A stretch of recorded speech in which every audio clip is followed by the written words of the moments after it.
righteous or rational, or whatever you want to say. I mean, this is stupid because there's nothing in this religion is rational. Hello.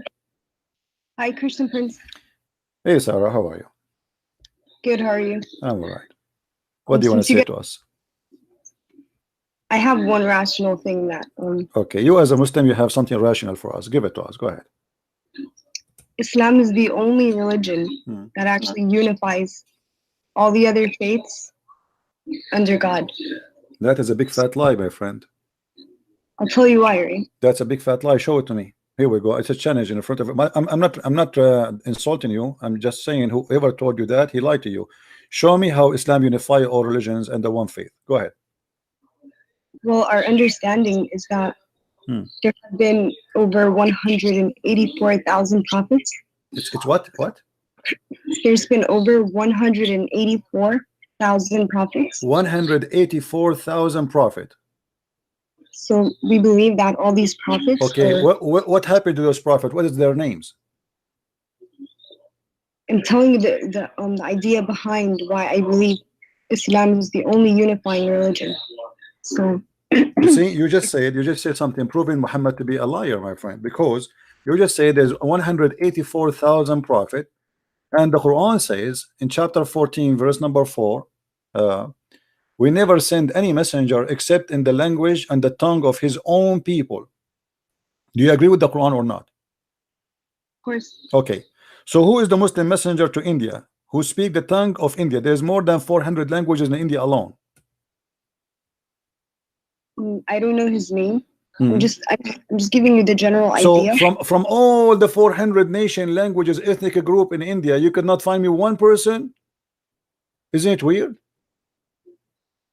Even though I don't know the names of the prophets. But this is not the problem. This is not the issue. The issue is that you are you're taken into consideration as a fact when it is something cannot be proven. I cannot say now that I have a God who sent to every nation. He sent 1 million messenger. Okay, give me a name of them. I cannot.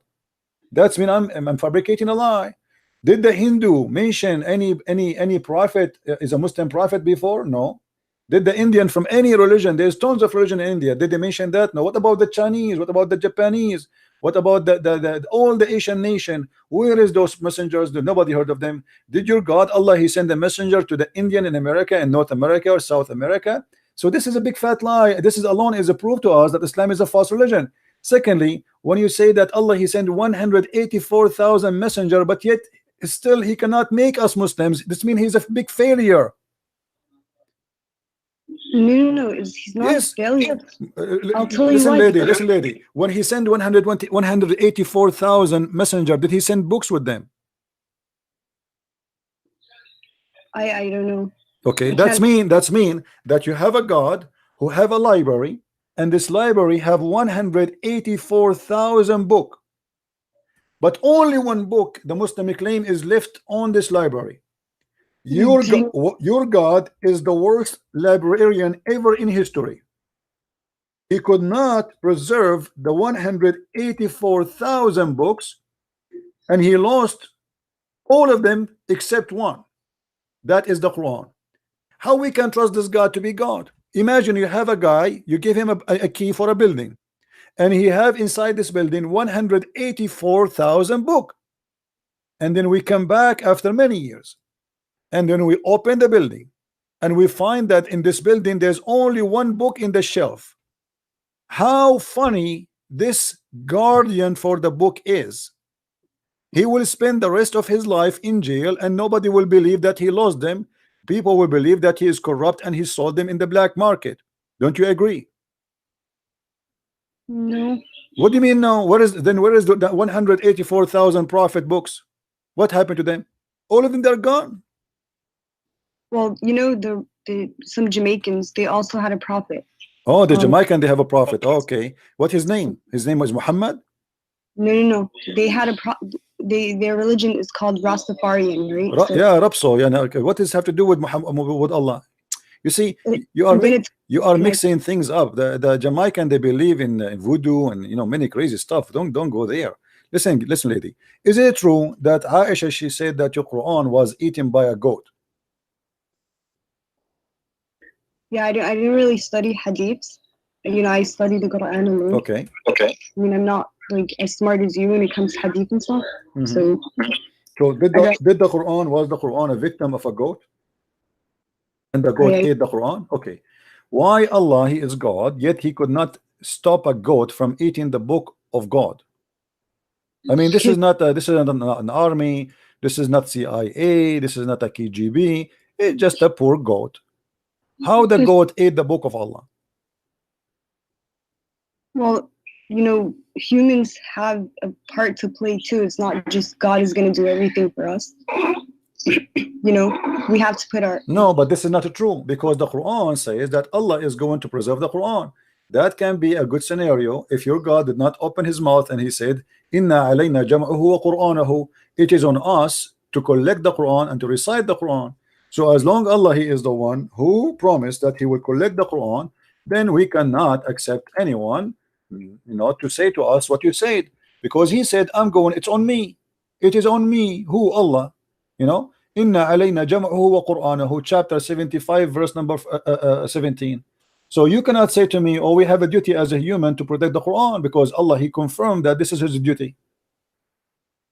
No, I'm saying from the goat and like from kids or from something that, you know, if we have a Quran, we put it on the shelf. I don't know how it got to the. How you can preserve the Quran if the goat ate it already? Can you recite for me the verses which the goat ate? You cannot. That's it. It's in the belly of the goat now. And until now, we could not find this goat. It's missing. If you go to the FBI website, you will see in the front page it says the big name wanted. If you go, this is in America. If you go to Saudi Arabia, until now you will see that goat picture is there, because until now it's missing, and we need to find desperately those verses. Wait, so did you know that you know the way it's preserved is through memorization? My friend, what preserved? Can you recite for me the verses which was in the which the goat ate? Can you? Here we go. I'm listening to you. You preserve it by memorization. Tell me the verses which the goat ate. Just as an example. No. Okay, so what are you saying? That the goat ate a part and now it's not there? Yes, it's not there. It's not there. It says that there is the verses of 10 time breastfeeding for adult. Your God Allah, mashallah, He allow you as a woman, with my respect to you, I'm not trying to insult you, don't take me wrong, but this is what it says, that Allah, He allow you as a woman to give your breast to a strange man, and he will suck it 10 different times, and he is satisfied, and then after that you are lawful for him to be with him, next to him in the same couch. It's not there. Show me the verse. Here we go. I'm gonna see it. Well, we can't find this verse. That is not what Allah said. Sorry? Where did you get that from? Here we go. It's in front of us. Here we go. Read with me. The verse of stoning and breastfeeding for adult 10 times was revealed, and the paper was with me under my pillow. When the messenger of Allah died, we were preoccupied with his death, and the time sheep came and ate it. And then that verse, they continue saying here, and that verses were abrogated in recitation, but not in ruling. Okay, so abrogate by recitation, by what? By a verse about five time, but we cannot find even the 1 5 times. So we cannot find the 5, we cannot find the 10. Yeah, I don't believe that. Well, it's not up to you. This is your history. This is your Aisha saying that. What about your prophet saying let me show you. Are you saying to me that there is no way in Islam that the Prophet of Allah, he ordered women to give their nipples to strangers to suck it 10 different times? Are you saying that? Yeah, that's haram. Okay, am I ready? Here we go. Again, please don't think I'm trying to insult you or to be rude to you. So listen to me carefully. Here we go. This is Sahih Muslim, and this is Ibn Majah, and this is Sunan an-Nisa'i. You choose which book you want. It is Sahih Hadith, and the Muslims agree upon it, that a woman, her name is Sahla bint Suhail. She came to the Prophet and she said to him, there's my husband is upset from the guy who is coming to my house, and who he stay with us because he's a slave there, he's a man. So Muhammad, he said, suckle him. She said, how I'm going to suckle him and he's a growing man? Can you see my screen with me? Yeah, I can. Okay, so this is what your Prophet said. It's crazy, I know. It's a very confusing, very stupid. I mean, a man. Are you so sure that the Prophet said that? I mean, because this is Sahih Muslim. This is not me. This is your scholar saying that. This is Aisha saying that. This is the people of around Muhammad saying that. It's not me. I wasn't there. How do we know that though? How do you know that the Quran says what it says? The Quran is coming to you through the people, to the same people you are receiving the Quran from is the same people who received the Hadith from. Okay, but if if God is telling us, you can't have relations with men outside of marriage, why would this contradict the Quran? Well, this is here according to Muhammad is not a relationship. It is something to do to stop any relationship. Muhammad, he think he's wise. So if a man he look at you in a dirty way, let us say you are going in the bus, you can go, by the way, if you speak Arabic, you can watch the video. You will see an Egyptian, she was asking a big sheikh from Al-Azhar University that she said to him, are you saying now I work in a studio that I have to give my boobs to all those men who work in the studio? He said yes. She said, what if I go in a bus? He said, you have to give it to all of them. So this is your prophet saying that this is not you or me or anyone. The dean of the Azhar University for the Hadith department, he made a fatwa that a woman, if she want to stay alone with a strange man, she have to give him her boobs 10 different times, not in one time, which means in 10 different times, and he have to suck it until he is satisfied. Yeah, I don't believe that. Sorry. You don't believe because you are ashamed of it. This is the whole point. But as you see, it's in front of you. I'm not the one. This is your Muslim website. This is your Muslim book. This is your Muslim scholar. This is the wife of Muhammad, and this is not a Christian prince. No, because in the Quran it says that the wives of the Prophet should stay home, and that they are unlike other women, and they should veil themselves. No, yeah, my friend, the history of Islam report that Aisha, she took an army to fight Ali, and she caused the death of more than 10,000 Muslims. What are you talking about? And Muslim women, they used to be taken for fun with the Muslims during the wartime. This is why your prophet allowed you to do mut'ah. How many days a Muslim man and a Muslim woman they can have fun together before marriage? 0. 0. As I know, it's 3 days and 3 nights. From where? Well, because your prophet, he said, any man and any woman, they like to have sex together. They can have sex for 3 days, and if they like it, they can increase. Here we go. Read with me the screen. Do you see it? Allah Messenger said, if any man and woman agree, and here they say to marry temporarily. By the way, it doesn't say that. This is a fiction between two brackets. It doesn't say anywhere to marry. So if any man or a woman agree to have 3 relationship, it doesn't say marriage. Here we go. Let me show you the Arabic. I don't know if you know Arabic. أيما رجل وامرأة توافقا فعشرة ما بينهما 3 ليال فإن أحبا أن يتزايدا أو يتتاركا. So any man, any woman, they like to have relationship together for 3 nights. If they like, they can increase, and if they like, they can separate. So how are you going to prove to us that these hadiths are actually the sayings of the Prophet? Because I don't really believe it. You need to prove it to me, not me proving it to you, because you are the Muslim. You are the Muslim who believe in this garbage, my friend, not me. This is Sahih Bukhari. I don't believe in anything Muhammad he said. I don't believe, even if he speak in front of me, I believe this man is a big fat liar. So I am showing you your book. This is not my book. This is Sahih al-Bukhari. This is the most authentic book after the Quran. This is number 2. I told you that I don't believe in hadiths. I never actually studied hadiths. I felt it was part of my faith. So you believe in the Quran? Yeah. Let me ask you, do you watch cartoon? Yes, I do watch. I like cartoon. Me and you, so we have something to share. Let us see. What about the Quran? It speak about that Sulaiman, he have an army of a chicken and army of genie and a human. Do you believe in that?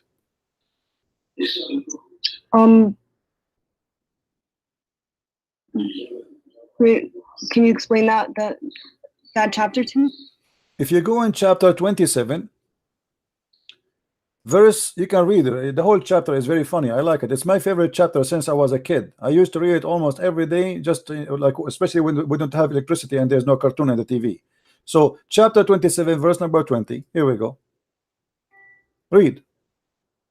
You will see it says the following. Your prophet Sulaiman, and supposedly he's a Muslim prophet like your Muhammad. Muhammad is talking about him. Allah is talking about him now. And it says, and before Sulaiman or Solomon were marshaled, his host of jinn and men and birds, and they were all kept in order and ranks, like ooh, ah, 1 2 1 2, chicken, genie, human, army. He have a 3 army, one of genie, one of men, and one of birds. What do you say? This is Quran. Are you going to say to me the Quran is a lie too? You don't believe it? No, I believe there's something, you know, there's a message to be behind the story of Solomon. So now you believe that there's a prophet of God. He have an army of birds and chicken. Well, you know that Allah subhanahu wa ta'ala did say that he doesn't shy away from using I mean, what the point? What I will do with the army of a chicken? And look, do you know the leader of the army of the chicken? Who is he? Do you know who's he? Do you know who's he? His name is Al-Hudhud. Do you know what Al-Hudhud is? No. Okay, here we go. It says here, and he took a master of the bird, the master of the bird. Okay, this is a general. Do you? Let me show you. Do you speak Arabic? Yeah. Okay. If we go now and search for what Al-Hudhud mean, give me a second to show it to you on the screen. Okay.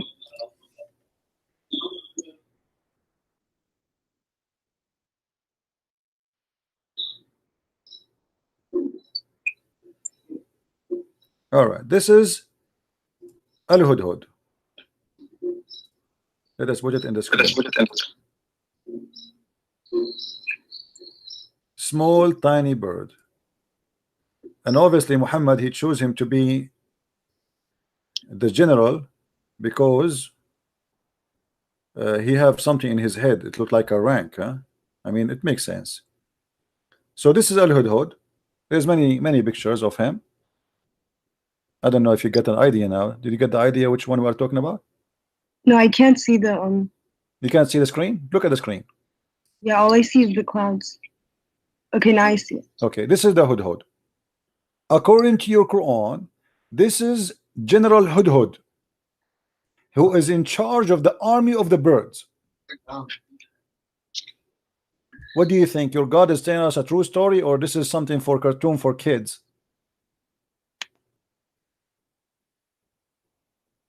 Okay, so there is the story of Solomon with the jinn and them.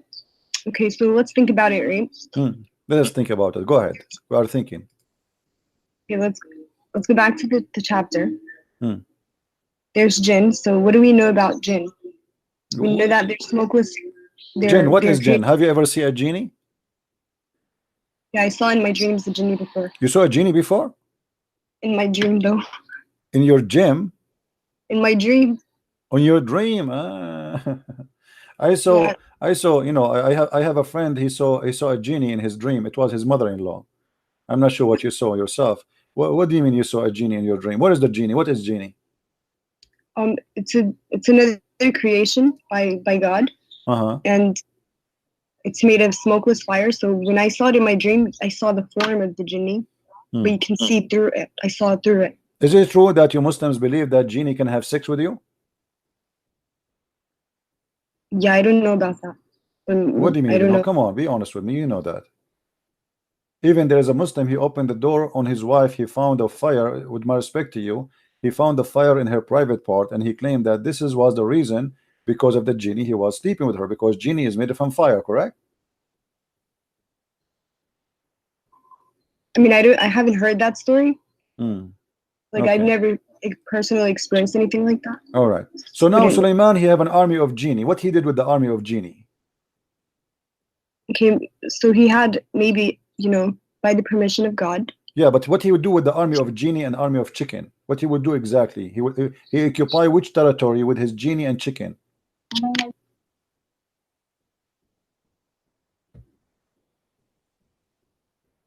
Okay, so was he leading a battle in that particular chapter? No, this is a bird. You know, do you see how small this bird? Do you see how small this bird? This is smaller than a pigeon. Pigeon is bigger than this bird. What this bird will do in a wartime? What this bird can do? Can you tell me? He will go and kill the small mosquito. What he will do? if there is a lot of them, they can do some damage. Yeah. Man, yeah, but do you know what this bird is about? This bird, according to your God, he have a special qualification. He can see and find women who have no hair in their legs. Really? Yeah, which I really I want to buy one because until now I'm single and I cannot find a woman she don't have hair in her legs. So I want to get one like this. If you know somebody he can sell those birds, please, you know, I want to buy one because I'm desperately looking for a woman she have no hair in her legs. This is the only one who can do that. If Allah says so, must be true. Are you laughing? Okay, so anyway, you said so. So Solomon. Sarah, let us do this, Sarah. You say to me that okay. you know, you as a Muslim, why you are a Muslim? I mean, look at this. This is don't can't you tell this is really crazy? I mean, what kind of God? Who is going to believe those? Like, have you heard that Sulaiman he heard the speech of the ant? Did you hear about that story? That Sulaiman he heard the speech of the ant? Yeah, the one where. Okay, do you know that the ants don't talk? The ants don't have a speech. Ants are mute. So how Sulaiman he heard the speech of the ant? How he can hear it? Ants are mute. Well, ants they communicate by chemical and by vibration only. They don't talk. Look here what it says. So when Sulaiman walked with his host, his army, one of the ants in the valley of ants. By the way, my house in the Middle East is about like 20 kilometers from the valley of ant. You know, we are neighbors.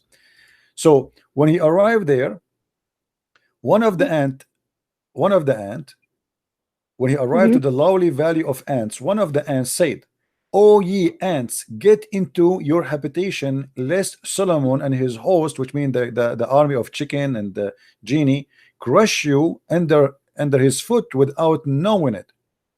So he smiled, amused at her speech. How Sulaiman how he can hear the speech of the ant if the ant are mute? Well, if God, you know, God had to give him that ability. Do you know how many ants in the valley of ants? How he can hear only one ant? What is the secret behind that? I mean, only one ant spoke. There's like a million ant in there, and there's only one ant. She spoke and she said, "Hide." What about the rest of the ants? What they said? Takbir? But I'm saying that if you know, just like Isa, Jesus, he was given powers by God. So the same thing with Solomon's ability. Okay, why Isa have power by God and his power about resurrecting people from death, making the blind see, but Sulaiman he have a power of things nobody see. It's just fiction, obviously, like a flying carpet. Flying carpet. Sulaiman have a flying carpet. Flying carpet can carry 600,000 chairs. Do you really believe in flying carpets, Sarah? Be honest with me. You believe in flying carpet? A flying carpet? Yeah. No. You don't believe in flying carpet? What do you mean? I saw it in Alibaba. It's true. Well, I've never seen a carpet flying, so I don't know. I saw it in the cartoon. It's true. As long as it's in the cartoon, must be true. So are you saying to me that you will not believe in a flying carpet if I show it to you now, a cartoon? No. I mean, I'm really surprised. I thought cartoon is the best way to make you believe in something. Well, hold on. You just said that you don't believe in a flying carpet, but this is in the Quran.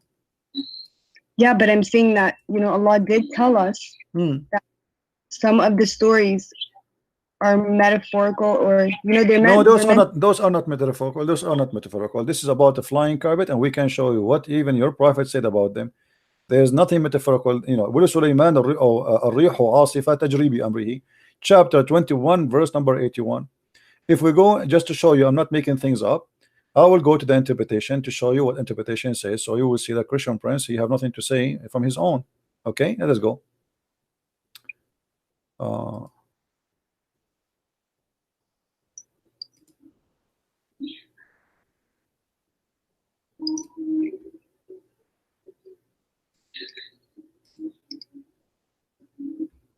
All right.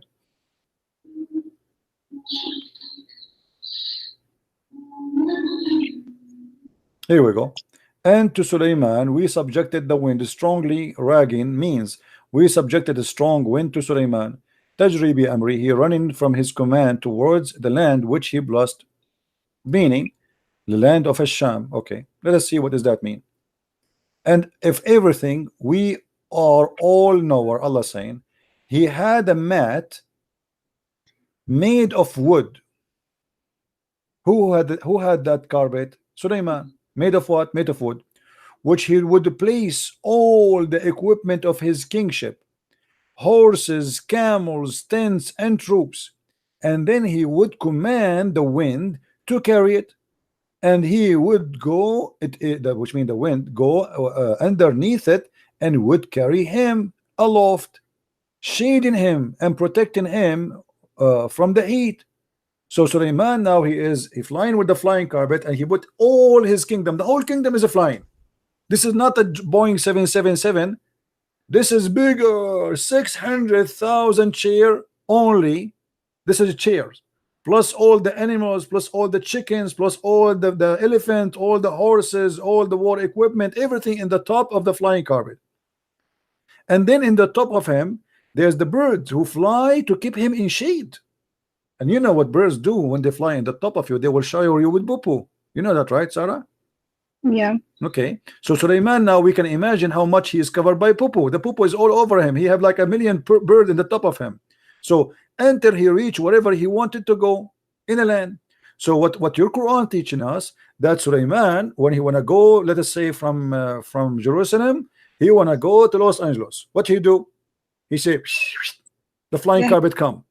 The flying carpet, the flying carpet come, and all his army jump in the flying carpet, and they put the 600 chairs there, and they put all the camels, the horses, and everybody, come on, takbir, Allahu Akbar, everybody go on the top of the flying carpet, and we go to Los Angeles. What do you think? This is a true story.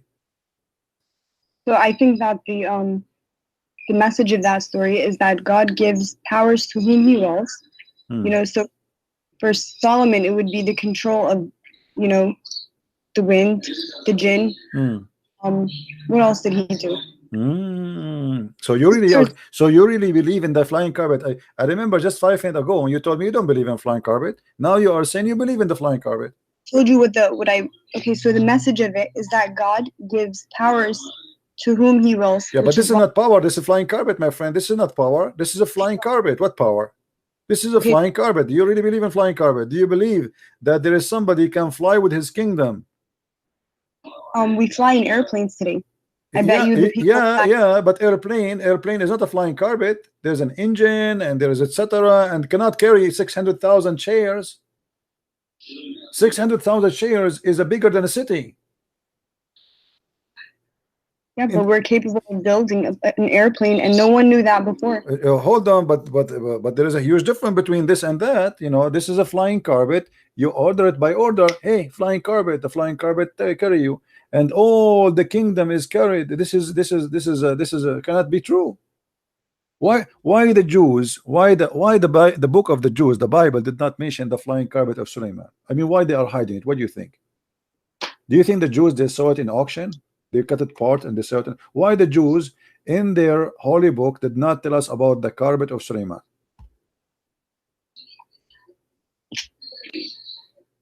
Is it in there? Have you read the Torah? Well, not in the Torah, but I can find you where Muhammad he got these stories from. There's a book I advise you to read. It's called The Legions of the Jews. Or you can go and get my books from Amazon. Go to Amazon.com, or if you live in Europe like Amazon, Germany, etc., and you can get my books. You will see where Muhammad is getting those stories.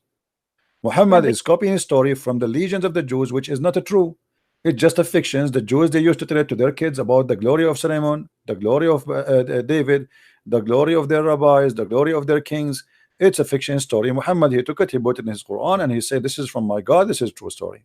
But those stories they used to tell in their kids. Yeah, but what I was going to say to that. Yeah, but obviously this is a lie. As an example, in the Quran there's a story about the 7 sleepers in chapter 18. 7 sleepers. Everybody knows that this is a story written by a Christian. He is from Syria. His name Bishop Yaqub, and he wrote a story for the youth to encourage them to handle the discrimination. It's a fiction story. See, that's my point, is that there's, behind the stories, whether in the Torah, the yeah, Bible. but your God, the problem is your God, he take the story from this guy, which is a fiction story, and he speak about it as if it's real story, and he claims it's coming from Allah. Imagine I write a book, imagine Shakespeare, he write a book, and then your God, he take the story, he says, I am the one who wrote the book of Shakespeare. The thing is that, from the Bible and from the Torah, this is the same God that's talking. No, it's not the same God. My God, hold on. We're not the same God. Your God is not exist. Your God, is a pagan God. As an example, why your prophet he kissed the black stone? Why your prophet he kissed the black stone? I mean, you read that in Hadith, didn't you? Well, I read that in the Hadith. Don't you pray in the direction of that stone today? Don't you? Yeah. Do you know it's the golden ratio of the earth? The golden ratio. This is have to do with what? That's a sign for mankind. This is a sign for mankind. What? This is the Trinity. Golden ratio is 1 to 2. That's mean Trinity. Do you Muslim believe in the Trinity? No, of the universe, the earth. I mean. I know, but the golden ratio is 1 to 2, 3. Trinity. So do you believe in the Trinity? No, I don't believe in the Trinity. So why you are mentioning the golden ratio? You have nothing to do with the golden ratio. What golden ratio? The golden ratio, where we see it in when in God's best creations, even the human face has the golden ratio. My friend, I'm not an atheist. I believe in God. You don't tell me that. This is something you tell to somebody who's an atheist. This is not my business now. I'm asking you why you Muslims pray toward a stone, in direction of a stone, bow in front of a stone, and you kiss a stone. If you are a person who worship the God of Abraham, the God of Moses, and you don't believe in the paganism, why you kiss stones and go around the stone and bow down in front of a stone? Tell me. So the Qibla was changed, right? This is not the question. Why you kiss a stone, pray in front of a stone, pray in direction of a stone, go around the stone? This is the question. It's I don't know the answer. I can't tell you the answer. Yeah, because you're a pagan. That's the whole story. People who kiss stones, people who think stones are holy, they must be pagans. As simple as that. There's no holy stone. But stone are is they stone. Stone? Huh? They're not worshiping the stone. So why you kiss the stone? Tell me. You don't worship the stone, so why you kiss the stone? People kiss food. No, this is okay. Hold on. I kiss food. I kiss food as a symbolic for being thankful for God because I eat it. Okay, do you eat the stone? No. Okay, so why you kiss the stone? Give me the reason. I kiss my mother as an example. I kiss her hand. Huh? Does that mean I worship my mother? No, but this is my mother. Why you kiss the stone? She is your mother? I think people, kiss it because they love the prophet. And why the prophet kiss it? Okay, people they kiss, guys. This is a good answer. She's smart. People they kiss the stone because they love the prophet. Okay, why the prophet he kissed the stone? I don't know why he did that. Because he's a pagan. Obviously, he's a pagan man. You Muslims, you follow Muhammad blindly. Doesn't matter what he do. He kiss a stone. We kiss a stone. I don't want to be rude with you. What if Muhammad he kiss a donkey? Are you going to kiss the donkey too? What if Muhammad he tie a donkey to the Kaaba and he kissed the bum of the donkey? Are you all of you Muslims you will kiss the donkey just because he kissed a donkey? You do know that his job was to deliver the message, and he's done that. What message? He made a message says any woman she want to take off her panty. Is that the message of God? Any woman she want to give her panty off to me, she is welcome. This is a message of God? No. Okay, so why he gave that message? What does this message have to do with Islam? If Islam is about worshiping God, why God he claimed that he gave Muhammad verses saying any woman she want to take off her panty to Muhammad, she is welcome? What is this message is about? Tell me. Yeah, that sounds like someone corrupted it. Thank you very much. Here we go. We are getting closer. So that's mean the one who corrupt this verse must be the one who have the benefit of the verse. Do you agree? But I don't think that the Quran is corrupt. I think that hadiths have been tampered with. Yeah. Okay, that's a good idea. But you agree that that idea must be a corrupt. But my friend, this is in the Quran. It's not in the hadith. And you agree that must be corrupt. So it doesn't matter where we find it. You say you thought I'm speaking about the Quran, about the hadith. So you said, yeah, I agree, it's corrupt. But now because I said it's in the Quran, you will say no, it's not corrupt, right? You will swallow your tongue again. Or you will be honest. You will be honest. You will stay and you say yes, must be corrupt. Well, I don't believe the Quran is corrupt, and I have many reasons. Yeah, but you are the one a second ago you said that such a verse or such a statement must be corrupt, and you thought this is hadith, but this is Quran. Yeah, because in the Quran it says, and do not, don't go towards the fahishat, right? And one of these is my friend, why Allah? Let me repeat the question for you. And you are the one who said it must be corrupt. I said, why Allah will make a verse says to Muhammad that Muhammad told Allah told Muhammad, any woman she want to give out her panty to him, she is welcome. You said this must be corrupt. Okay, this is Quran. So I'm repeating the question for you. Why Muhammad he need a message like this? What Islam have to do with this? What the message of worshiping Allah have to do with any woman she want to take off her panty to the Prophet? She is welcome. What that will do to Islam? Wait, can you go to that verse? No problem. Chapter 33, verse number 50. Here we go. Here we go.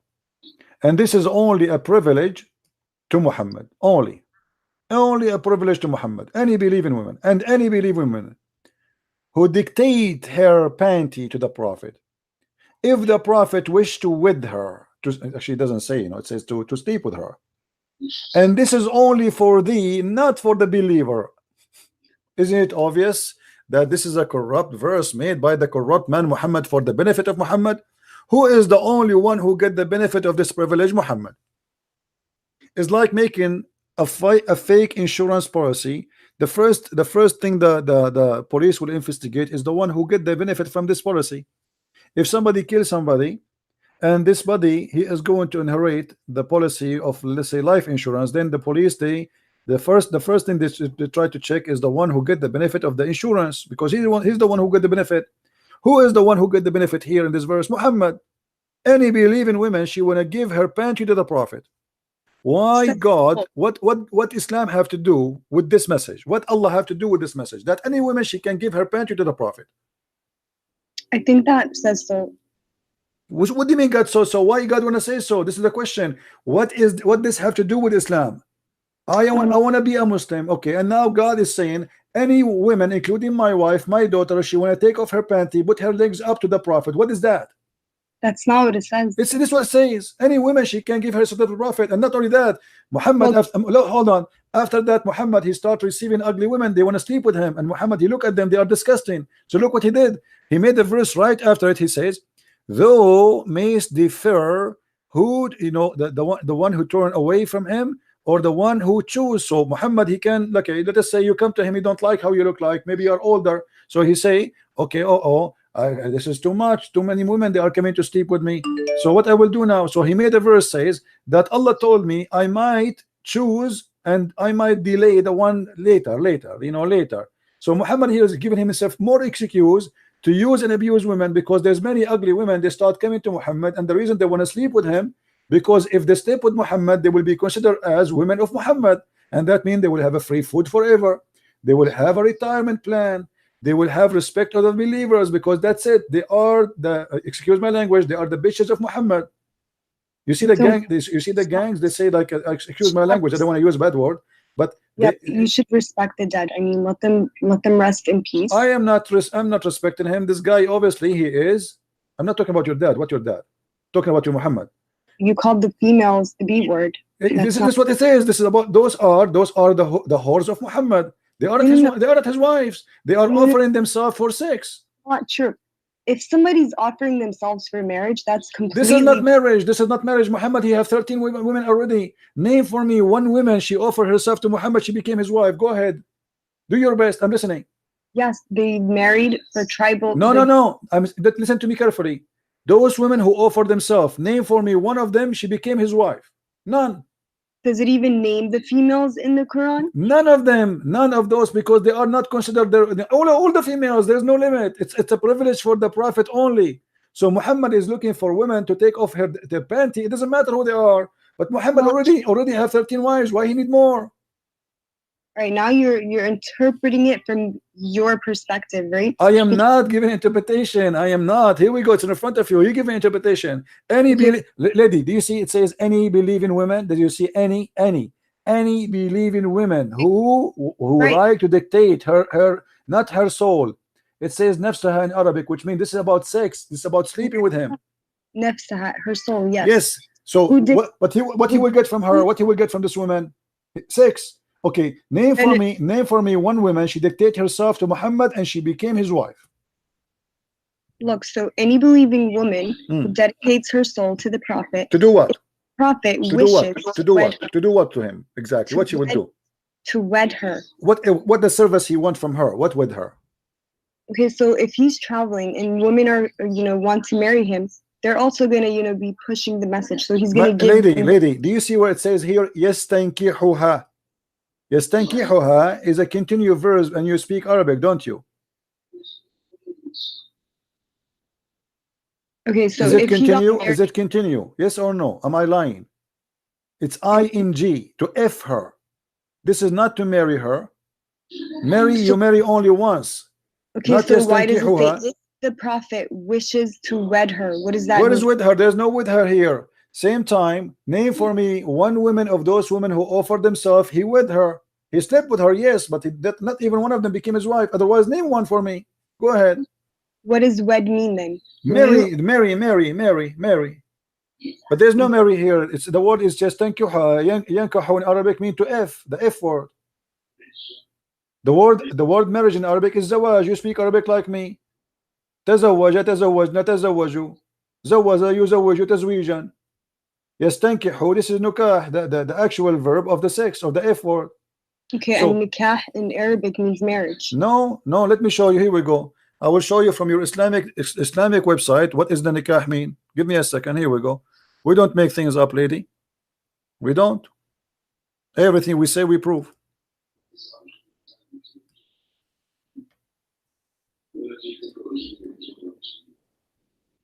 Means like marriage contract. Well, from my understanding.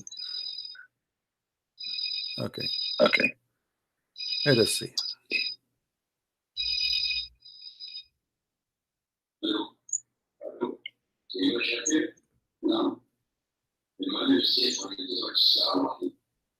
All right, look with me in the screen. I will show you on the screen now. This is alislam.org website. Do you see the top? This is not a Christian website. All right, alislam.org. I think it's clear for you, right? Yeah, I don't see it. I see the clouds right now.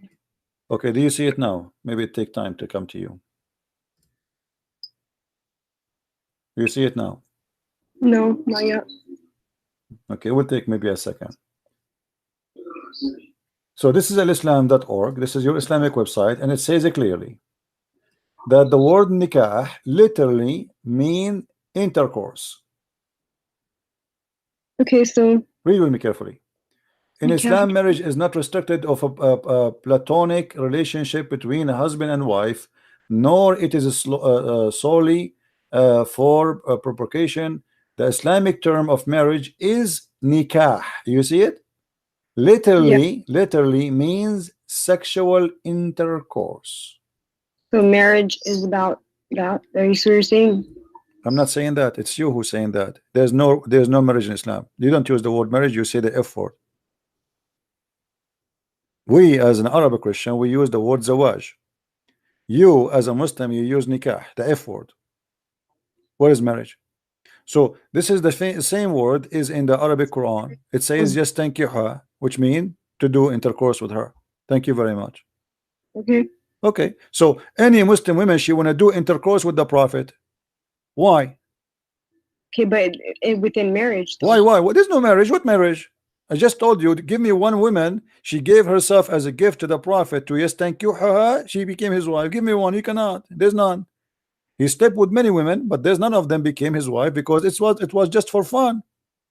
Now, why Allah he need to make a verse for Muhammad that any believing woman she can give her panty to the Prophet? What is the benefit of Islam for that?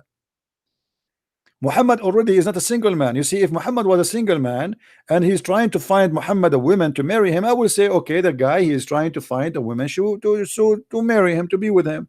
But the guy, he have tons of women, he have many sex slaves in the top of that. Why he need to make such a verse? Says any woman she wanna sleep with me, she is welcome. And he claimed that the one who said that is Allah. Yeah. Why? I mean, everything that's in the Quran is the word of Allah. Yeah, this is what I'm saying. So why Allah need to make a verse says any woman she can give her private part to Muhammad? Why is that? What that will benefit Islam with? What is the point? Muhammad is a man busy with God. He's a prophet of God. This guy, he should be not have time for women. But look, he make tons of verses, and this is a privilege only for him. This is not even for the Muslims, it's only for him. There's no other Muslim can do that.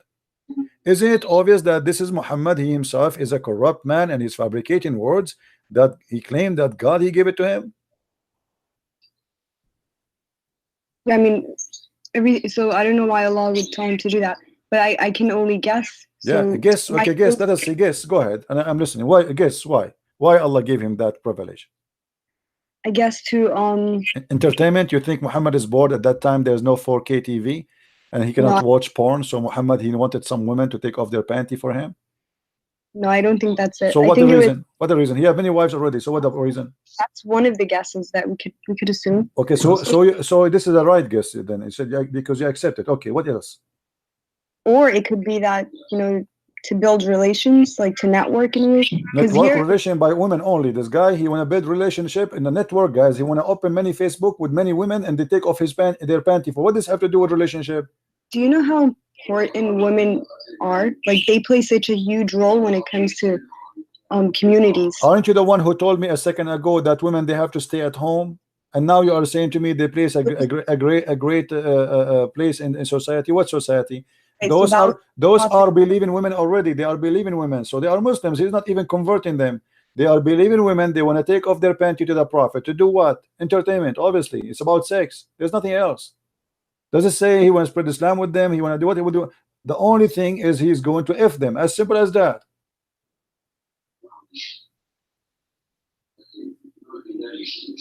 I mean, that's what it is. Yeah, that's what it is. Thank you very much. I agree. That's what it is. Muhammad is a person who is taking advantage of him claiming to be a prophet, using the poor people around him, having sex with their women. And even Ibn al-Arabi said, listen, Ibn al-Arabi said that if the prophet, his eyes fall into a woman, her husband must divorce her immediately so the prophet, he can have her. You know that? Do you know that? Okay, so if she give herself onto the prophet, but do you agree that if a man, his name is Muhammad, his eye fail onto you, your husband have to divorce you immediately? Do you agree with that? I mean, like, what are you talking about? You are, let us say you are walking. I'm not insulting you, by the way. Don't take it as personal. Let us say you are walking in front of Muhammad and he saw you, he like you.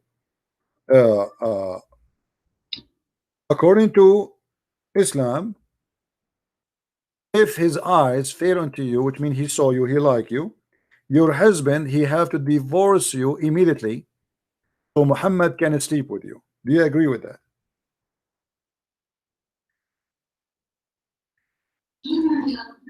No. Well, this is what it is. That's what you're saying it is. I'm not saying that. I will show you the reference. You want to see the reference? You want to see the reference? Sure. Okay. Let me find the reference.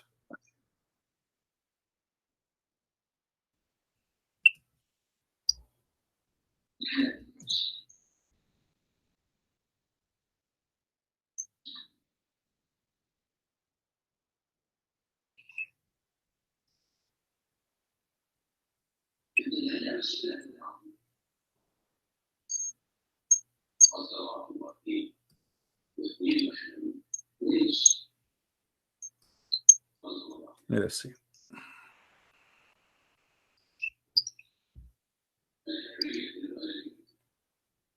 All right, this is the official government website of the Kingdom of Saudi Arabia, and this is Tafsir al-Qurtubi. I'm sure you know what al-Qurtubi is, right?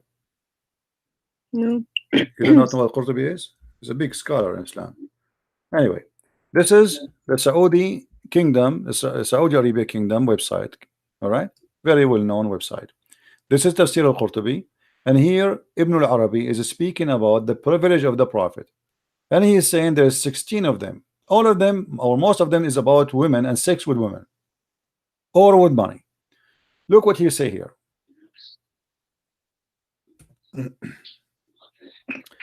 قال ابن العربي. Let us see what قال ابن العربي.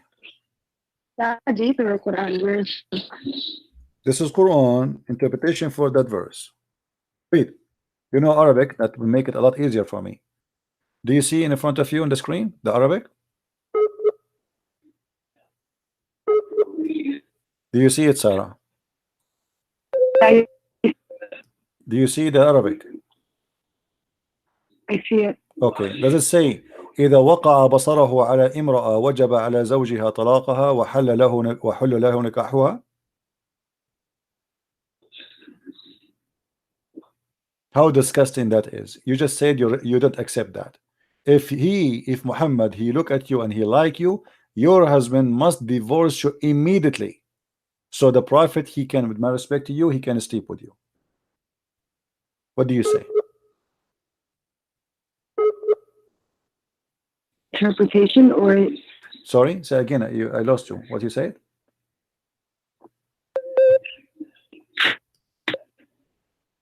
Where in the Quran that is?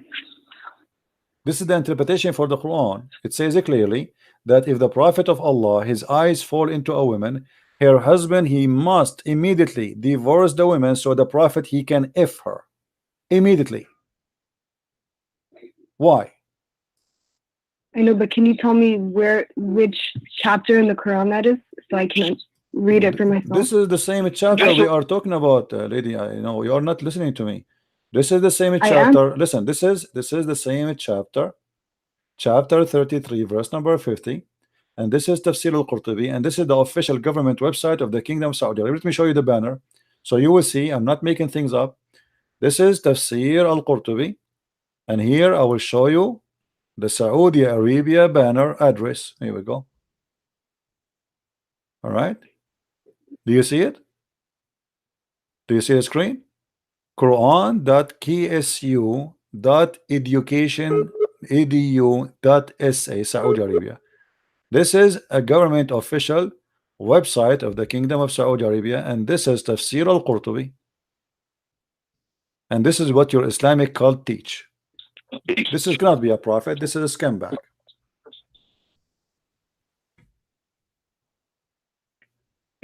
Sarah, my friend, allow me to call you my sister. Maybe you are my younger sister. My sister, I invite you to leave this cult. This cult is disgusting. Muhammad cannot be a prophet of God. There's no way a man, he have a dignity. He will force a man to divorce his wife just because he look at his wife and he like her. That is disgusting. That is satanic. That is cannot be a prophet of God. Your net is bad. Did you hear me, Sarah? I invite you to leave this cult, Sarah. There's no way, and you are the one who said you don't accept that. You said that to me. You don't accept that because you have dignity, because you are a good woman. You don't accept that. This is disgusting. A good woman like you don't fit here. This is not a religion for you, Sarah. What kind of a prophet you would do that? Do you hear me now? So I invite you, Sarah, to leave this cult. This is not a good. This is not a religion. This is a scam. This is a sex monster. This is a guy who want to take advantage of you.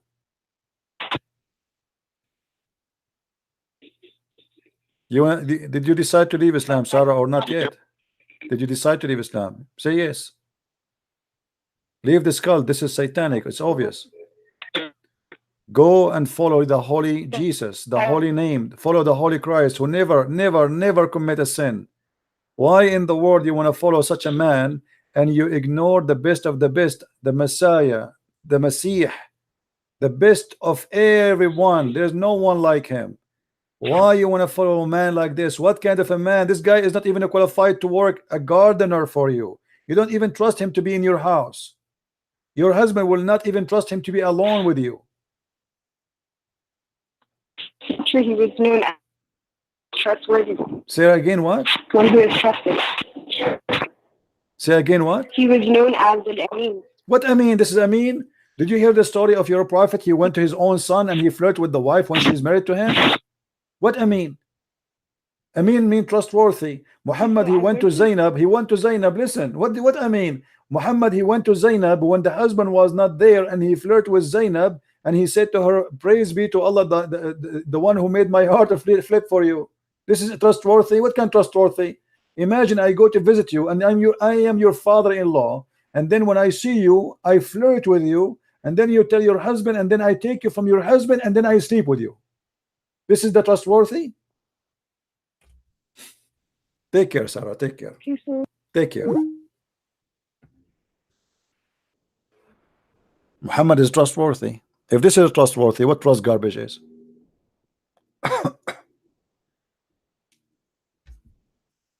Hey, Stay Shadi, how are you? You want to call me? By the way, Shadi, in Iraq, Shadi mean a monkey. I don't know what you mean by calling yourself monkey. I am making up stories. I show it in the screen. Everybody see that whatever I speak of, I show it in the screen. I never say something without proof.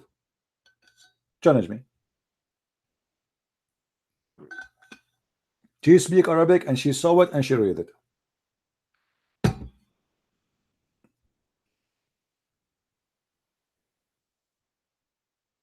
Who's next?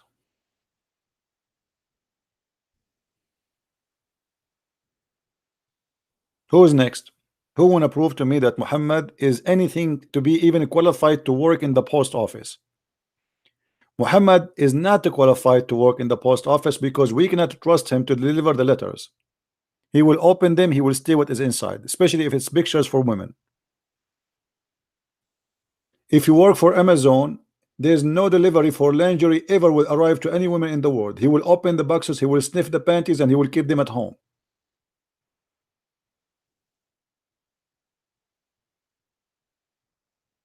Who's next?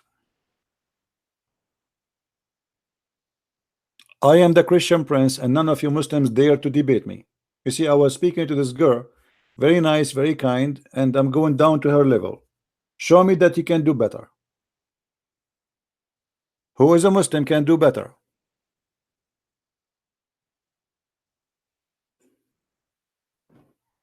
Why liar? Why liar? Here we go. Let me show you. You are saying to me I'm liar. Your prophet was accused by you Muslim that he stole an underwear. Do you want me to show you that? Shadi, let me show you. Here we go. Guys, he's saying I'm a liar. You tell me, if Muhammad was stealing underwear, according to the Quran, he was stealing it for what? To wear it or to sniff it? The underwear was red. Let's read together.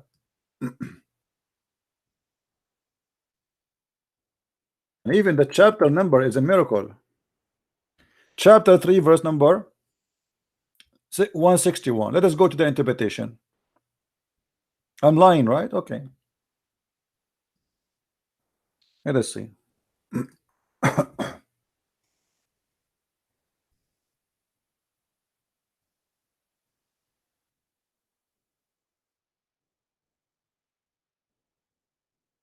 Okay.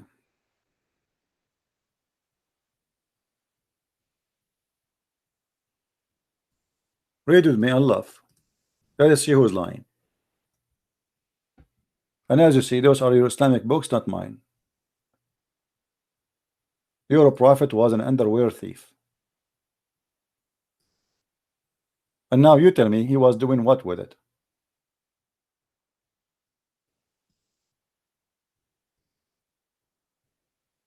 You tell me.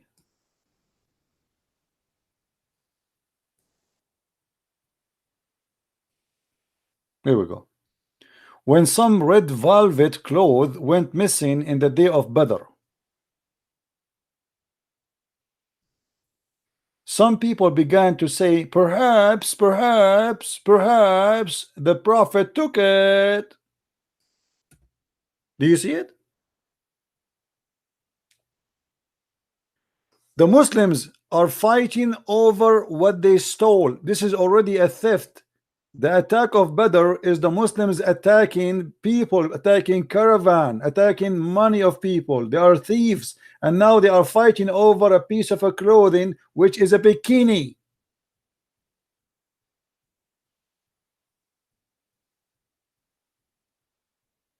Do you see the trustworthy? And then what happened? Allah, he sent the verse says, no way, it's not Muhammad, no way. Okay, hold on. If you are God, why you don't tell us who is the one who took it? I mean, look at this. God, he sent a message saying it's not Muhammad who stole the underwear. What about you tell us who took it? Until now the underwear is missing. Until now, if you go to the website of the police of Saudi Arabia, they have a big prize for the one who will find the underwear which Muhammad was accused to steal. Any Muslim can tell me where we can find this piece of a cloth which Allah himself now is busy. God, the one who created the galaxies, he sent a verse about the underwear. I mean, are you serious? God, who created this amazing massive space and galaxies and stars, the earth is not even a dust. He sent his word, his priceless words, to defend a man was accused of stealing underwear. That's amazing.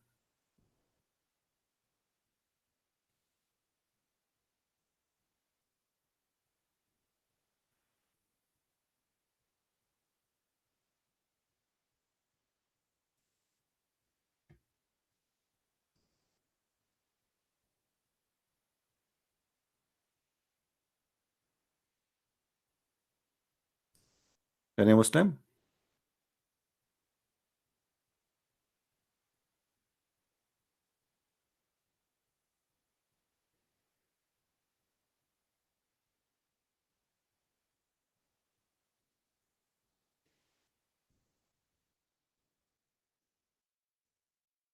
Look like a Muslim when I make me take Shahada. Let's see what this is about.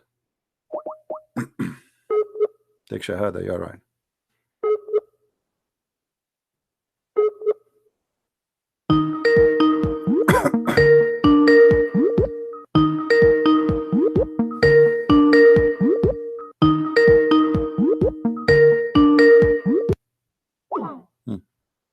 Yeah.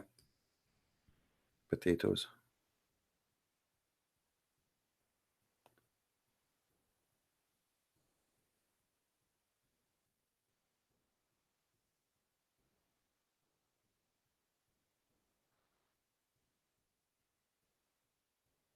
Any Abdul?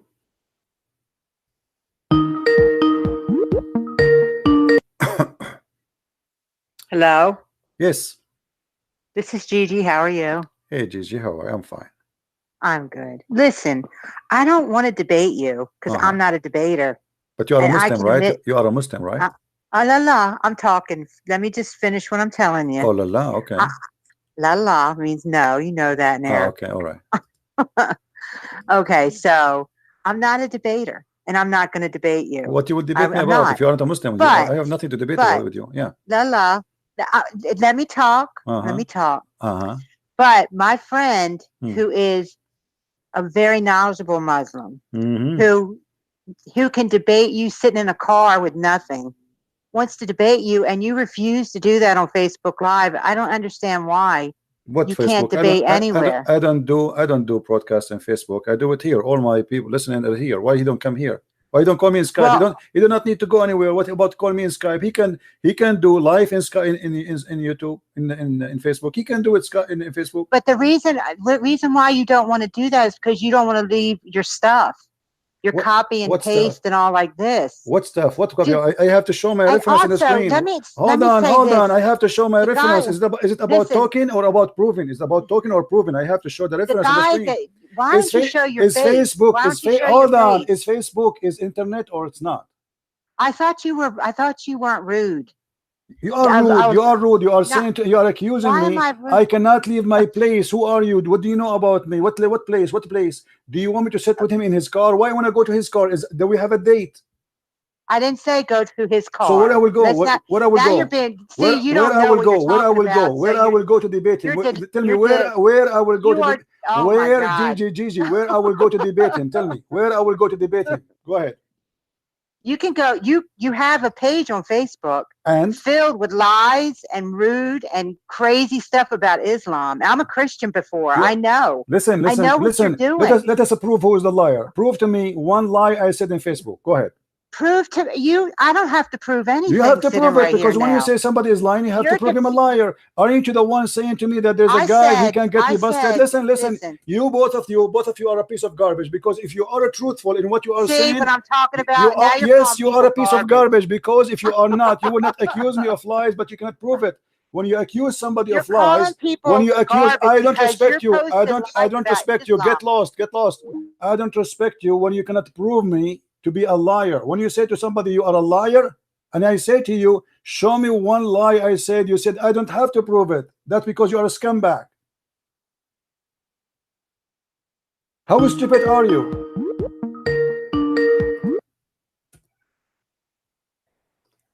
I want you to prove that we lie in Facebook. Go ahead. I'm listening.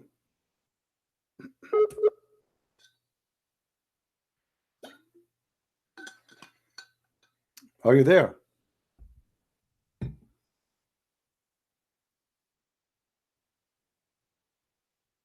Hello?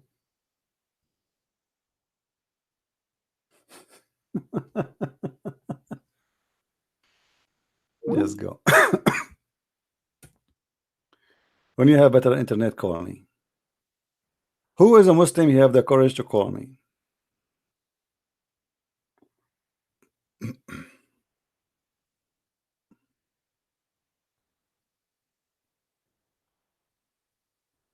Here we go. I just received a message from a person who decided to leave Islam.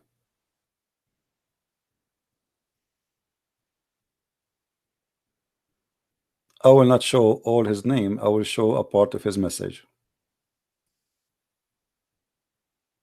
I don't even have him in my list. Here we go.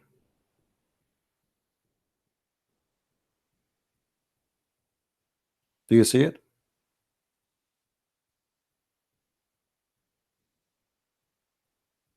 People are leaving Islam for a very simple reason. It's a garbage. When a Muslim, he says to me, you are posting lies, and then he don't dare to call me to show me the lies. Obviously everybody knows who is the liar. Muslims are leaving by thousands Islam because of my videos, and this is why you are so angry and so upset.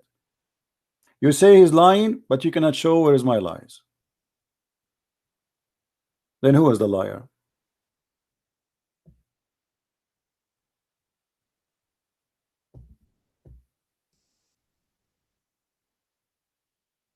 Who is next? Who want to leave Islam?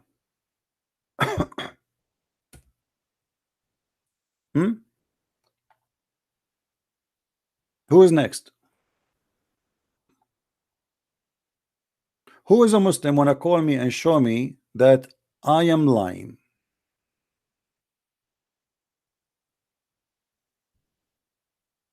Right? Look, this guy, he's saying the stone is not worship. We kiss the stone to what? Hold on. We kiss the stone because Muhammad BBBUH did. I mean, look how stupid the answer is. Guys, when I say every Muslim is stupid until he proved the opposite, I am not insulting. Here we go.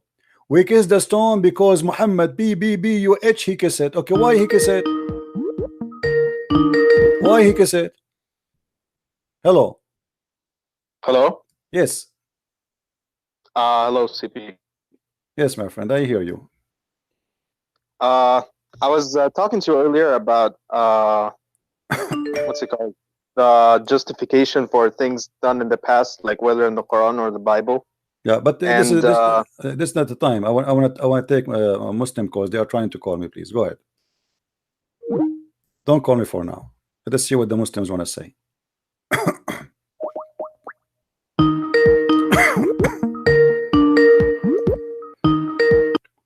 Oh, this is Gigi. Yes, Gigi, how are you? So did you find the lies I post in Facebook, or you did not find one?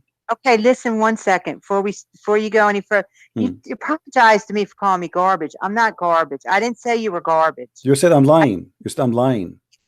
This is lies are being told about. Okay, I did listen. Not say when you said somebody did lie, he told I am the one who told those lies supposedly. So you're accusing me to be a liar. So prove it. No, you prove it. Prove it. Otherwise, this is garbage. Prove it that I did lie. Show me one lie. Go ahead. You said I'm listening. I am listening. I am listening. Show me one lie I said. Go ahead.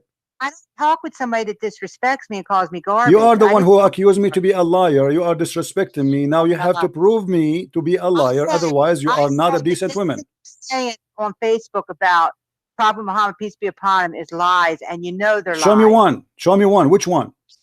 tons of it in Which there. one? Give me Tons one. of it. Give me one. Just prove me. Get me busted in front of everybody. I have 800 people listening to me right now. Show me one lie. Show me, lady. If you are truthful, if you see, you want me to treat you with respect, correct? Okay, treat me with respect. I treat you with respect. Show me one lie. Let us talk about as civil people. Show me one lie. Get me busted. Everybody is watching. Go ahead.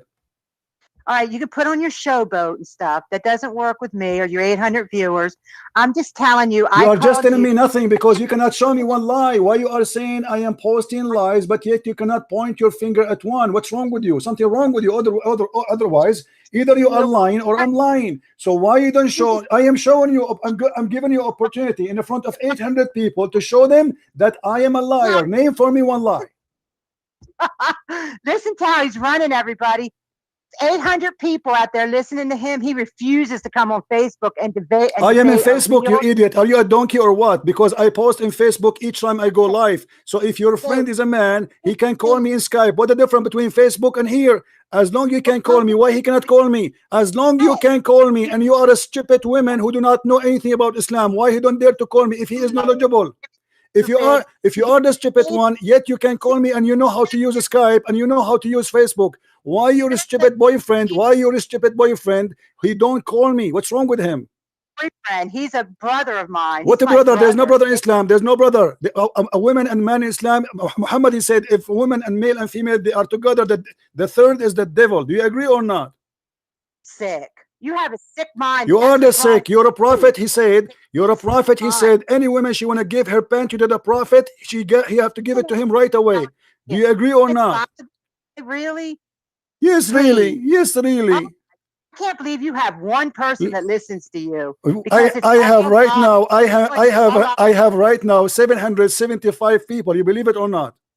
75 people that just heard you. 775 people, and you cannot show them one lie. I said, can you show them one lie?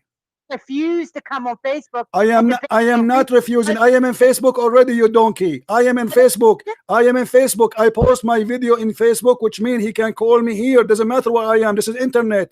You are a coward like him. Your boyfriend don't have a panty. Maybe you have one, but you don't have a panty. If you have a panty, let him call me. He is a coward. You said I am lying, yet you cannot show me one lie because both of you are a scam. Get lost and never call me here. Let the man of the house call me. That is your boyfriend. Let the rooster call me. What a potato. Christian Prince, you post lies in Facebook, Christian Prince.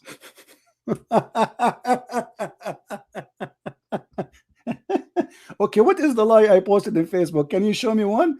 I'm not going to debate you, Christian Prince, you know. By the way, I might convert to Islam and you might be one of my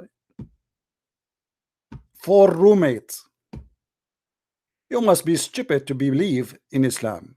How a woman, she can even accept Islam for a second unless she is really mentally ill.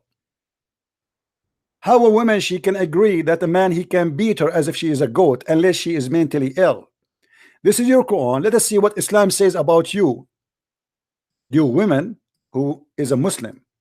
Chapter 4 verse number 34. Christian Prince, you are lying. Christian Prince, I show in the screen everything I say. Prove me wrong. And this is your books and those your websites. You are lying. Christian Prince, I'm going to hit you with my bra.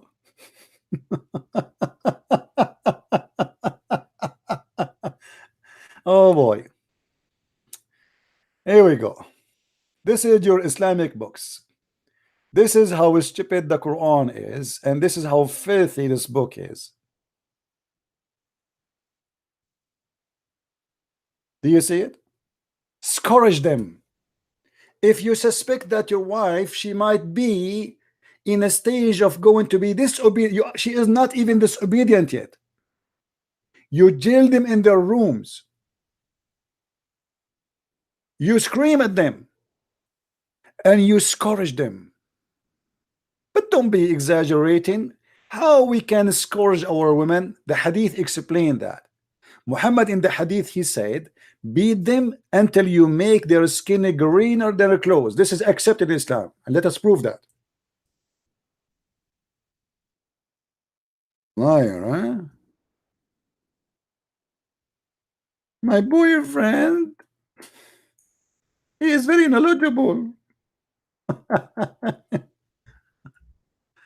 Oh boy. Desperate old woman looking for a man. That's why she convert. Read with me. This is a woman, this is a story of a Muslim woman, because the filthy rules of Muhammad, who made an order that if a female woman, she is divorced 3 times from her husband, she cannot get back to her husband Rifa unless she sleep and have intercourse with other men. And not only that, she have to taste his orgasm and he have to taste her orgasm. Rafa divorced his wife, whereupon Abdul Rahman bin Zubayr al-Qurazi married her. So this is a woman, she used to be married to a guy, his name is Rafa. Now she is married to a man, his name is Abdul Rahman. What happened? Aisha said that a lady came wearing a green veil and complained to her of her husband and showed her a green spot in her skin caused by beating.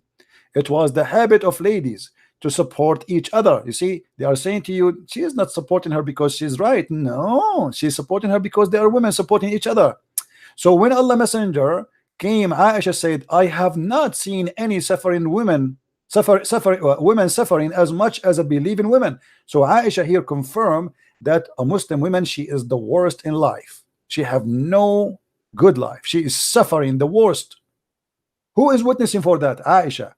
She's witnessing that between all the women of the Arab, no woman is suffering as much as a believing woman. Look at her skin.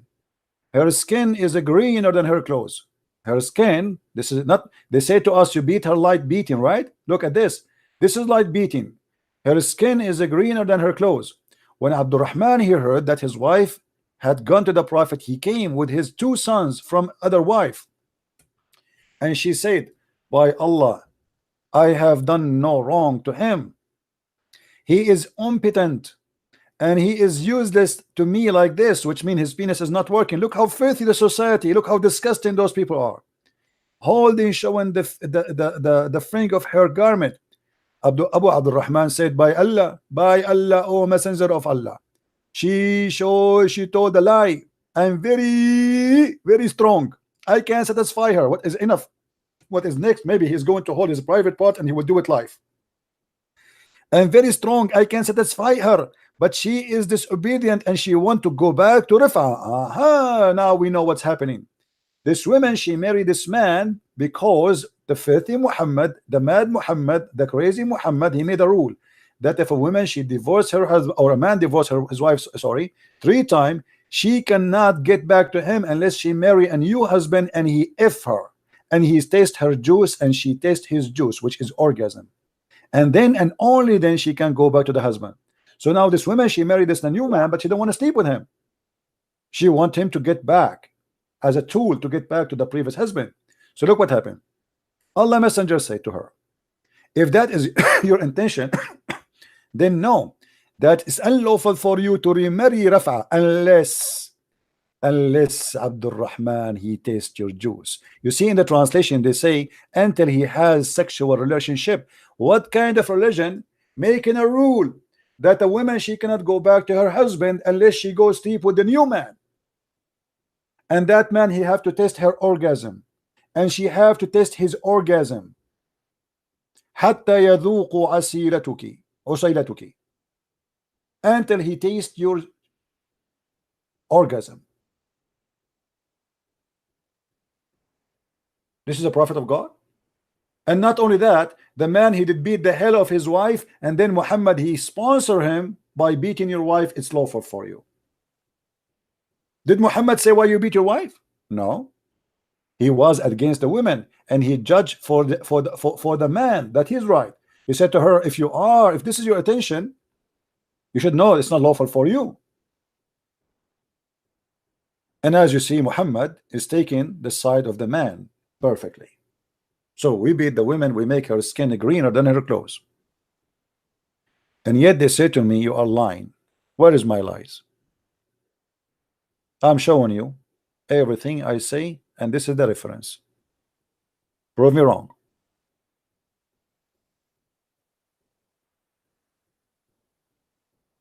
Why you don't put the information in context? Sarah, she is saying that. Okay, Sarah. Let's see what Sarah was saying. Of his wife, and then Muhammad, he sponsored it. Hello? Yes, Sarah. You said I am not putting things in context. What does that mean? Everything has a context. Like the okay, what is the context that I can beat my wife until I make her skin greener than her clothes, and then I say that you have to sleep with a new husband so you can go back to the old husband? Go ahead. When I say in context, I'm talking about historical context, right? Well, this is the historic, the story in front of us as it is. I read the whole story. I did not even cut a letter from it. Right. So you do know that with Islam came the revolution of everything. Like what? Women quickly gained rights and inheritance in. That's false. That's false. That's false. That's false. That's false. That's false. Women is before Islam, they inherit everything. Not only that, they used to be very rich. As an example, Muhammad himself, he used to work for Khadija. Is that true? Yeah, but she was the widow, right? She is a widow, which means she inherited her husband. Is that correct? She inherited everything from her husband. Yes. So this is she was not a Muslim woman. Is that correct? I guess. Okay. So women, they have their right, and not only that, she was the boss of Muhammad. Is that correct? Right. Okay. So she have right, and she is a businesswoman. She have an inheritance. She is independent. She is the boss. What is next? Islam make the women wear a veil, became inside the box. And you are the one who said to me when you called me first time, you said that the wives of the Prophet, they have no right to go around. They have to stay home. Didn't you say that to me? But before Islam, women, she was a queen. Women, she was a leader. Women, she was a counselor. Women, she was a businesswoman. As an example, Khadija herself. So Islam destroy you and make you just a sex toy. Where's your that? What is your proof? You are the one who just told me before that the wife of the Prophet, they have to stay home. No. Your proof that Arabia was this kind of. What do you mean? You never heard of the queens in Arabia and other country around? Who is Cleopatra? Who is Zenobia? Who is Khadija? Isn't it Khadija? She was a businesswoman before Islam. What's wrong with you? Who is Qurfa? Who is there is many famous women in the history of Arabia. What are you talking about? There's many queens. So those are women. Even the Quran speak about Sulaiman flying all the way from Jerusalem over the flying carpet to see the Queen of Sheba. The Queen of Sheba, not the King of Sheba. So after Islam, where is the Queen of Sheba? What happened to Yemen? Since when the last time Yemen have a queen? Isn't it your prophet? He said that a woman, she lead her nation, they will never be successful, which means it's forbidden for women to be a leader in Islam.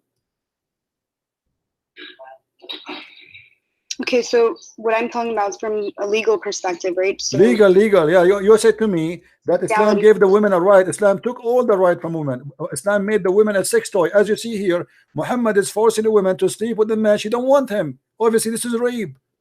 The women, she don't want to sleep with the man. The man is beating her to force her to sleep with him. Muhammad, he took the side of the man over the women, and he is forcing her to sleep with the man.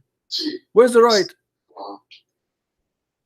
Yeah, but you're talking about hadith, right? So what I'm saying doesn't matter. Hadith is your prophet words. All right, so what I'm saying, from my knowledge, right, I know that Arabia was very oppressive to women. So women would. That's a lie, my friend. That's a lie. That's a lie. Here we go. Look at the Arab Christians. Are they oppressed to women? We don't have Islam. We don't believe in Islam. Are we oppressed to women? That's a big fat lie. If the Arab are oppressed to women, we are Arab Christians. Show me how the Arab Christian, they oppress their wives. Okay, so in the Bible, does it have any inheritance laws for women? Sure, the women she inherit. Yes, the women she inherit in the Bible. In Islam, the women in Islam, one man equal to two women, correct? No. So in Islam, the woman is equal to two. The man is equal to two women, even in the witnessing in the court. Is that correct?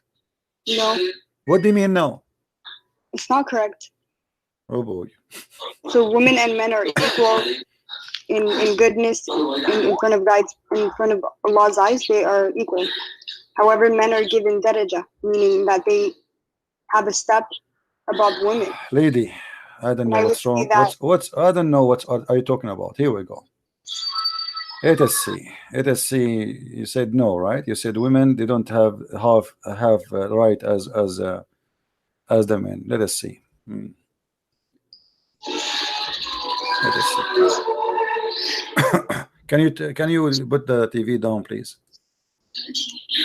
Okay. All right.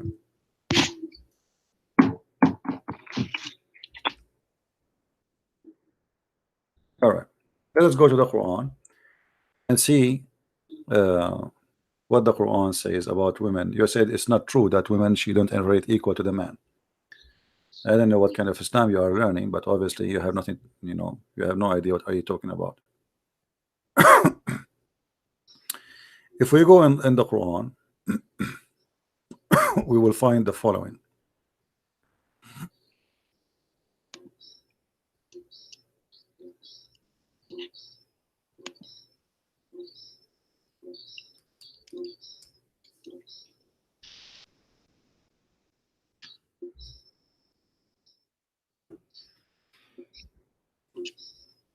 Chapter 4, verse number 11.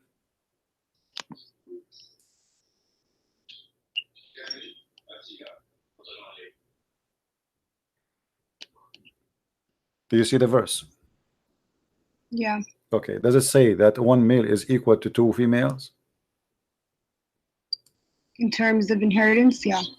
So why you said no? For the male, what is equal to the share of two females? But if there are only daughters, two or more. Yes, a woman in that century. But you said no. But you said no. You said no. You said no. I told you that the one man he inherit equal to two women. You said no. This is from a economical perspective, right? What economical perspective? This is how it is. This is the inheritance is about economy, is about money, is about property. What are you talking about? Same time, the Quran here he said a stupid thing. It says if two females, if one man is equal to two females. All right. Now, and he's talking about two females. If male is equal to two females, and then he says to you, let me show you in Arabic so you can get a better understanding. It says فإن كن نساء فوق اثنتين فلهن ثلث ما ترك. If they are more than two, they have the third of what the parent left. I mean, this is crazy.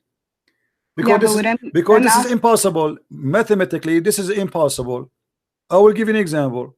If I have $1,000, if I have $1,000 and I have one male and 5 females, how we can divide the $1,000 between the one male and 2 female and 5 females? Okay, so what I'm saying, right, when you're putting things into context, you should mention, how Arabia was. How Arabia was? You said to me that you swallow your word. A second ago you said to me this is not true, and now it's true. Same time as you see, the woman she is not allowed to be equal inheritance to the man, but before the woman she can, and now not only that, the woman she is not allowed to witness in the court. She can witness only in the case of writing. Is that correct?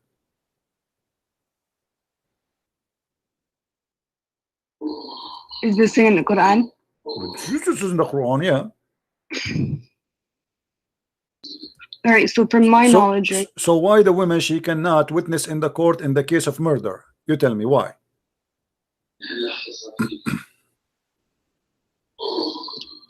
What is the wisdom?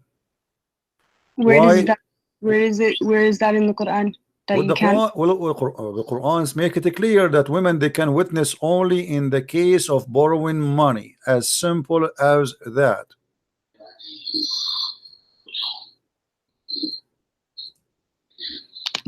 And the funny, the Muslim, they say to me, I never heard this before. Each time I say something to them, they told me I never heard this before. يا أيها الذين آمنوا إذا تداينتم بدين إلى أجل مسمى فاكتبوه ليكتب بينكم, etc. And it says here, go down. فإن لم يكن رجلين فرجل وامرأتان مما ترتضون. Read it. Only in the case of money borrowing, a woman she can be a witness, and 2 women equal to 1 man. As simple as that. Okay, so when we're looking at it from that society's perspective. It was a You huge keep saying it from that society perspective. Why so, women she cannot be a witness in the court? Can Why I finish? only in the case of money only? What if a woman she saw a crime? What if 1 million women they saw a man murdering a man? Why we cannot give them the right to be witnesses? Can I finish? Go ahead. Okay, so from in that in that era, this was considered like a feminist revolution. Women were legally allowed to inherit property. They got rights that they did not have. Women they were allowed to inherit full legally before Islam. Islam make it partially inheritance, not fully. Okay, so where is the revolution here? I'm talking about Arabia. Okay. I'm talking about Arabia too. Isn't it Khadija? You are the one who just said to me that Khadija she inherited the full money of her husband's. Okay, so then tell me what government did they have? Just go. You know, unbelievable. And people they say to me, you have no patience.